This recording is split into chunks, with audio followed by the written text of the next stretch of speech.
नमस्कार दोस्तों, welcome back my YouTube channel law with Ronnie. दोस्तों, आप सभी का हमारे इस यूट्यूब चैनल पे स्वागत है। अगर आप हमारे इस चैनल पे नए हैं तो हमारे चैनल को सब्सक्राइब करें, बेल बटन दबाएं और वीडियो को लाइक करें। आज हम बात करेंगे, जानिए हमारा कानून किस नेचर का है। इसी के बारे में आज हम इस वीडियो के माध्यम से मैं आपको बताने वाला हूं कि हमारा कानून किस तरह से वर्क करता है, जुडिशरी किस तरह से वर्क करती है, एग्जीक्यूटिव किस तरह से वर्क करता है। एग्जीक्यूटिव में जैसे डीएम हो गया, एसडीएम हो गया, इनका वर्क क्या है हमारे जुडिशरी में। हम कई दफ़ा छोटे मोटे मामलों में कलेक्टर कोर्ट में बांड भरने के बारे में सुनते हैं। ये अमूमन हर जगह सुनने को मिलता है। कॉलोनी हो या मोहल्ले में आसपास के लोगों से किसी तरह का विवाद उत्पन्न होने पे छोटे मोटे धरने प्रदर्शन इत्यादि के मामले में कलेक्टर कोर्ट में बांड जैसी चीज़ों को देखने को मिलता है।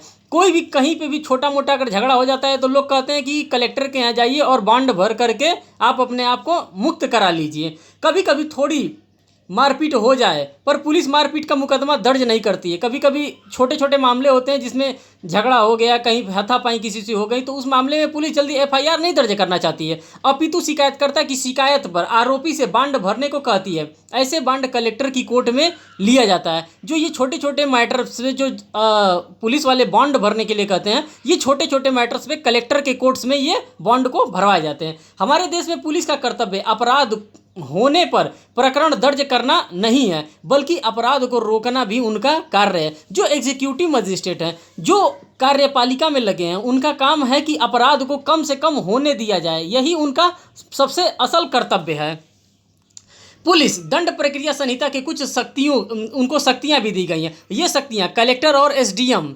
कलेक्टर वो होता है जो कि रेवेन्यू कलेक्ट करता है। जैसे डीएम साहब जब रेवेन्यू कलेक्ट करते हैं तो उनको कलेक्टर कहा जाता है, और जब एग्जीक्यूटिव का काम देखते हैं तो उनको डीएम कहा जाता है, डिस्ट्रिक्ट मजिस्ट्रेट कहा जाता है। एसडीएम को भी उपलब्ध हैं, उन्हें यह भी शक्तियां हैं कि वो अपराध को रोकने का प्रयास करें। डीएम को और एसडीएम को ये शक्ति सीआरपीसी के माध्यम से दिया गया है कि वो अपराध को प्रिवेंट करें, जितना ज़्यादा से ज़्यादा हो सके वो अपराध को रोकने का प्रयास करें, अपराध हमारे देश में कम से कम हो, ये उनका दायित्व है। थोड़ी बहुत मारपीट के मामले में शिकायतकर्ता और आरोपी बाद में राजीनामा कर लेते हैं।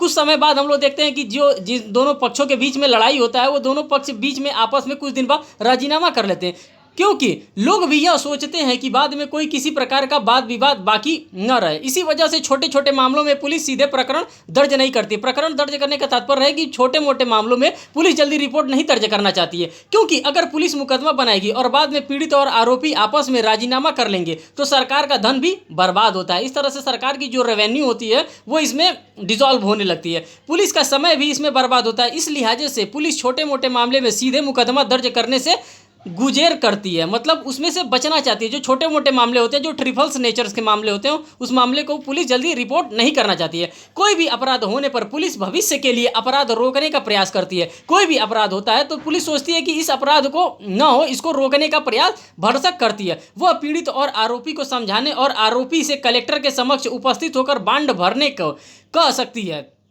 और समय तक यह किसी भी तरह का कोई अपराध नहीं करेगा, और अगर ऐसा अपराध करेगा तो उसे जुर्माना भरना होगा। जो भी व्यक्ति से बॉन्ड भरवाया जाता है उससे इस बात की श्योरिटी ली जाती है कलेक्टर के कोर्ट में कि आप इस तरह से ये अपराध किए हैं, अब आप फिर से अगर जुर्माना इस तरह से अपराध करते हैं तो आपके जो बॉन्ड का जो अमाउंट है उसको जब्त कर लिया जाएगा। पुलिस एक स्थगस आवेदन एसडीएम की कोर्ट में प्रस्तुत करती है, और वह एसडीएम को कहती है कि इस व्यक्ति को बांड भरने के लिए नोटिस जारी किया जाए। ऐसा नोटिस एसडीएम कोर्ट से दंड प्रक्रिया संहिता की धारा 111 के तहत जारी की जाती है। इस नोटिस में एसडीएम साहब आरोपी व्यक्ति को एक बांड भरने के लिए कहते हैं। आगे क्या होता है, ऐसा नोटिस मिलने के बाद अगर आरोपी चाहे तो एसडीएम को यह कह सकता है कि उसके खिलाफ पुलिस द्वारा झूठी शिकायत की गई है। वो व्यक्ति कह सकता है कि साहब, एसडीएम साहब, हमारे खिलाफ पुलिस वालों ने झूठी शिकायत कर दी है और उससे किसी तरह से कोई अपराध नहीं किया, और वो व्यक्ति कहेगा कि साहब मैंने किसी प्रकार का कोई भी अपराध नहीं किया और भविष्य में भी कोई अपराध नहीं करेगा, और उससे किसी तरह का कोई बॉन्ड लिया जाने की आवश्यक नहीं है। वो कहेगा कि साहब मुझे बॉन्ड देने की कोई आवश्यकता है नहीं, मैंने अपराध ही नहीं किया तो मैं किस बात का बॉन्ड दूं। आरोपी के ऐसे अभिवचन पर कोर्ट जांच करती है और पुलिस इससे सबूत मांगती है कि वो बताए कि आरोपी से बांड लिया जाना क्यों जरूरी है। पुलिस से अब ये मजिस्ट्रेट सवाल करेगा कि अब बताइए उस व्यक्ति से बॉन्ड लिया जाना क्यों जरूरी है। अगर शिकायत झूठी पाई जाती है तो कोर्ट आरोपी से किसी तरह से बॉन्ड नहीं लेती है। जो कोर्ट अगर झूठी शिकायत पाती है, लगता है कोर्ट को कि अच्छा ये झूठी शिकायत है, तो वो बॉन्ड नहीं लेती है। लेकिन अगर आरोपी बॉन्ड भरने को के लिए तैयार हो जाता है तो अदालत फिर से कागज पर उससे एक यह लिखवा लेती है कि अगर वह एक निश्चित समय के भीतर कोई अपराध करता है, एक निश्चित धनराशि उसे जब्त करी जा सकती है। अगर इस प्रकार से अगर वो बॉन्ड भी भरा है और इस प्रकार से वो अपराध भी फिर से कमिट कर रहा है तो उसके बॉन्ड को क्या किया जाएगा, जब्त किया जा सकता है। इसी को इन्हांस पनिशमेंट भी कहा जाता है। एक बार कोई अपराध करता है, फिर उसी अपराध को चाहे उससे मिलता जुलता कोई अपराध करता है तो उसको इन्हांस पनिशमेंट के अंतर्गत उसे थोड़ा सी अधिक सजा दी जाती है। ऐसे बॉन्ड में अमूमन 6 महीने या 1 साल की समय अवधि होती है और धनराशि 10,000 से 5,000 रुपये तक का हो सकती है। अगर अदालत चाहे तो आरोपी से किसी तरह से कोई जमानतदार भी मांग सकता है। इसमें जमानतदार को भी मांगा जाता है कि आप अपने जमानत करने के लिए एक जमानतदार को भी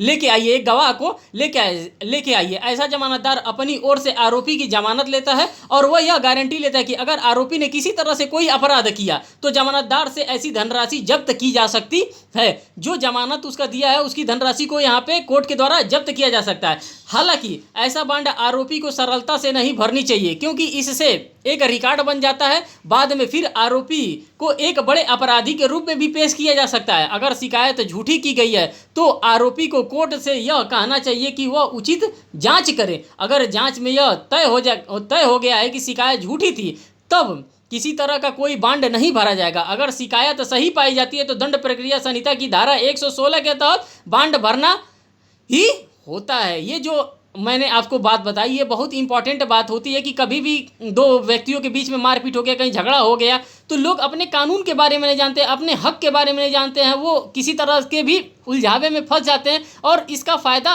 पुलिस वाले उठाते हैं। पुलिस वाले फर्जी केस लगा देते हैं, चाहे कोई भी चीज़ कर देते हैं और उनसे बॉन्ड भरने के लिए कहा जाता है। तो इस तरह से लोगों को परेशानी का सामना करना पड़ता है। मैं ये वीडियो आप लोगों के सामने लेके आ रहा हूँ जिससे कि आप लोग जागरूक रहें। ये सुप्रीम कोर्ट की गाइडलाइन है, ये मेरे द्वारा कोई बात नहीं बताई गई है। बहुत बहुत धन्यवाद दोस्तों वीडियो को देखने के लिए।